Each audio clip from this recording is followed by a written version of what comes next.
I'm Julián Castro. You know, I often feel like I need a name tag because I have a twin brother that some of y'all may have seen, Joaquin. Joaquin is here somewhere. He's the one in Congress. I'm the one running for president, and he likes to say that the way to tell us apart is that I'm 1 minute uglier than he is. But don't believe him. You know, a few weeks ago, about 8 weeks ago, I was in Charleston, South Carolina, about 2 blocks away from the Mother Emanuel AME Church. And you already remember that about 4 years ago, Dylan Roof walked into Mother Emanuel AME Church and he murdered 9 people while they were worshiping. And then a couple of hours later, he was apprehended by police without incident. And it made me think, you know, as he should be apprehended without incident, but it made me think then, what about Eric Garner? And what about Philando Castile? And what about Pamela Turner?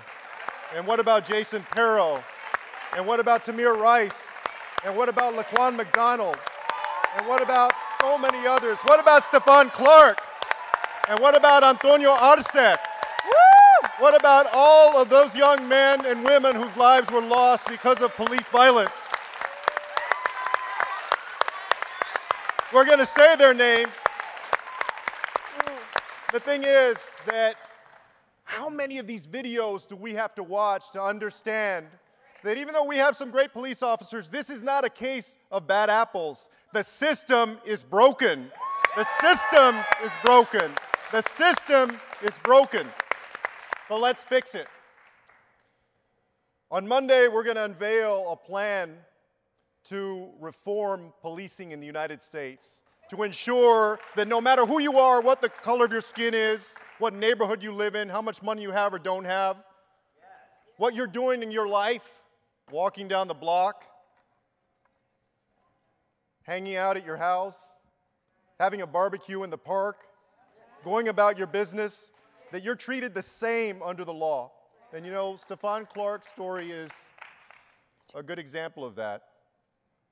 Police were in search of a young man that they believe had committed a crime, and they started running after Stephon, and they went into the backyard of a home and went around a blind corner, and within a couple of seconds, they had fired 20 shots and killed Stephon.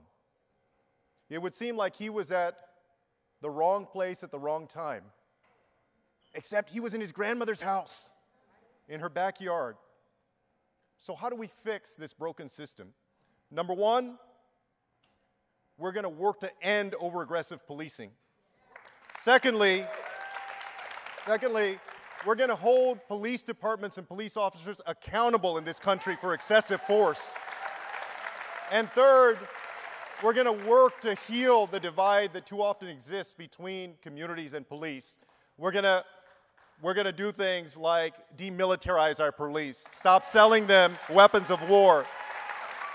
We're going to work with Congress to stop and frisk and racial profiling in this country.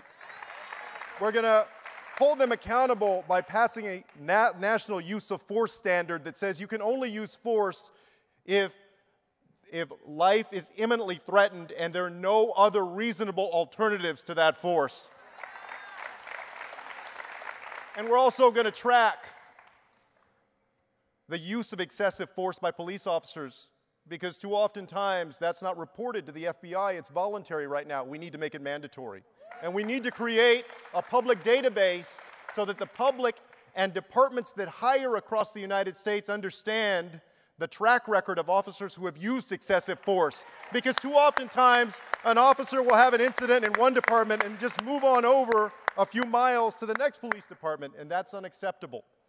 We need a way to track that and to hold officers accountable. We're also going to work to heal the divide that too often exists between police and the community. You know, we got to support organizations that are doing great work to bridge that divide. Across the bay in Oakland, Pastor Mike and his team are doing some of that work. We need to build trust with community and police by ending 287G agreements that turn local law enforcement officers into federal law enforcement officers. And We need to ensure as we go forward that we work with police departments to improve recruitment and to invest in community policing. I'm convinced that we need a president that is going to be a president for everybody, and also one that is not afraid to tackle even the toughest issues and the most controversial ones. That's why I was the first candidate to release a comprehensive immigration plan. And that's why I released an education plan about 2 weeks ago that works to dismantle the birth to school to prison pipeline so that we end the experience that too many people in this country have of ending up incarcerated without ever having a first chance in the first place. We're going to give them that first chance. We're going to make those investments, and we're going to reform policing in the United States. Thank you all very much. Thank you so much. Thank you. Thank you so much.